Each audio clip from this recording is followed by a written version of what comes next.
আবাসের টাকা নিয়ে বাড়ি যদি না করা হয় তাহলে এবার এফআইআর করা হবে। আবাসের বাড়ি না করলে এফআইআর এর হুঁশিয়ারি হাসনাবাদের পঞ্চায়েত প্রধানের। হাসনাবাদের পঞ্চায়েত প্রধানের হুঁশিয়ারি ভিডিও ভাইরাল হয়েছে। আপনারা কাউকে একটা টাকা দেবেন না। যদি কোনো নেতা, কোনো মেম্বার, কোনো কি বলবো হুনু আপনাদেরকে বলে যে টাকা না দিলে ঘর পাবি না, আমার কাছে চলে যাবেন, ঘর পাইয়ে দেওয়ার দায়িত্ব আমার। আর আপনারা যদি টাকা দিয়ে থাকেন, ঘর না করে থাকেন, আপনাদের নামে কিন্তু এফআইআর হবে। এটা আমার কথাটা লিখে রাখুন, দরকার হলে আমার কথাটা আপনারা রেকর্ডিং করে রাখতে পারেন। যদি টাকা নিয়ে ঘর না করেন এফআইআর কিন্তু হবে। এবার আমি কথা বলবো অনুপম আমাদের প্রতিনিধির সঙ্গে। অনুপম, আবাসে বাড়ি না করলে এফআইআর করার নিদান দিচ্ছেন পঞ্চায়েত প্রধান।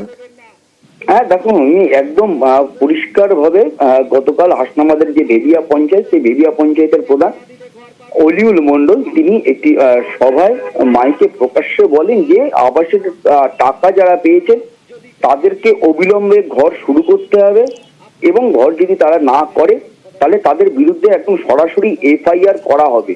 এবং এই আবাসের টাকা যারা পাচ্ছে বা আবাসের তালিকায় নাম তোলার জন্য যদি কোনো তৃণমূলের নেতা বা কোনো মেম্বার কেউ যদি টাকা চায়, এটাও সরাসরি প্রধানের কাছে অভিযোগ করতে বলেছেন। এমনটাই হুঁশিয়ারি সরাসরি একদম সবার মাঝখানে তিনি মাইকে বললেন, এমনটাই হুঁশিয়ারি কিন্তু দিলেন।